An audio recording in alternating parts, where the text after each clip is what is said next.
In the loud, constant tug-of-war between generations, one group seems to have mastered the art of being invisible. We dissect boomers and their traditions. We obsess over millennials and their burnout. We study Gen Z as if they're a fascinating new species. But then, there's Generation X, born roughly between 1965 and 1980. They are the quiet middle child of history. They are the coworkers who simply get the job done without needing a gold star. Their parents, who seem oddly detached during a crisis. And the individuals who built the foundation of the digital world we live in, yet rarely post about their breakfast. But what lies beneath this cool.com and collected exterior? Today, we're decoding the specific psychological architecture of Gen X. How a childhood of isolation and a world of broken promises created the most resilient, skeptical, and self-reliant generation in history. To understand Gen X, you have to understand the latchkey phenomenon on a massive scale. They were the first generation to regularly return to empty homes. With both parents entering the workforce and divorce rates doubling, millions of children were left unsupervised after school.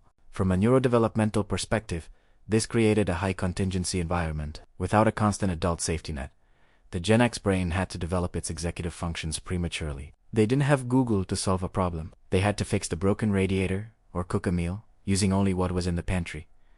Psychologists call this an internal locus of control, because they learned early that they were the only ones responsible for their outcomes. They grew into adults who find it physically uncomfortable to ask for help. Independence wasn't a choice, it was a survival mechanism. While their parents believed in institutions, Gen 10 watched those institutions crumble. Their formative years were marked by a series of broken social contracts, from the fallout of Watergate to the constant threat of nuclear asynchrony during the Cold War. They watched their parents give decades of loyalty to corporations, only to receive a pink slip during the first wave of restructuring. This created what we call defensive pessimism. It's not that Gen X is cynical for the sake of being difficult. It's that they have been biologically calibrated to expect the rug to be pulled out from under them. In the workplace today, this manifests as a complete disregard for titles. A Gen Xer doesn't respect you because of your business card. They respect you because of your competence. If you haven't earned your authority through skill, you don't exist to them. Gen X is uniquely positioned as the bridge generation. They are the last individuals to remember the weight of analog information. The hours spent in a library, or the physical effort of rewinding a cassette tape. Cognitive psychologists observe a process called deeper encoding in this generation, because information used to have a physical cost, time, effort, and traveled their brains were wired to retain it more permanently. When the digital revolution hit, they weren't born into it like Gen Z, but they weren't intimidated by it like the boomers. They built Italiano. This gives them a mechanical intuition that younger generations often lack. A Gen Xer knows that behind every sleek app interface, there is a complex engine that can break end.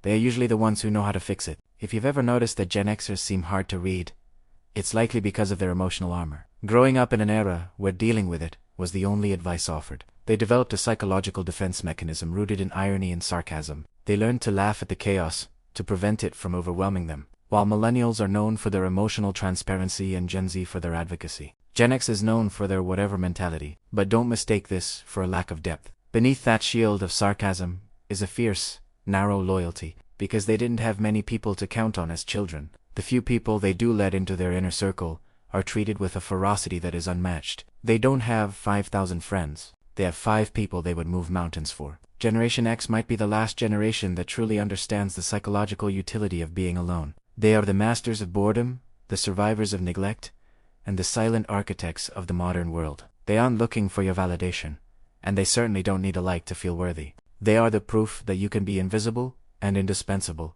at the exact same time. Reframing Gen X isn't about giving them a spotlight they never asked for. It's about recognizing the power of pragmatic resilience. They are the anchor in a world that is constantly drifting into chaos. If you're a Gen Xer, or if you were raised by one, let us know in the comments how this early independence shaped your view of the world. And if you're ready to master the logic of the mind, subscribe to Psychology Decoded, Mind Mastered, Life Decoded. See you in the next essay.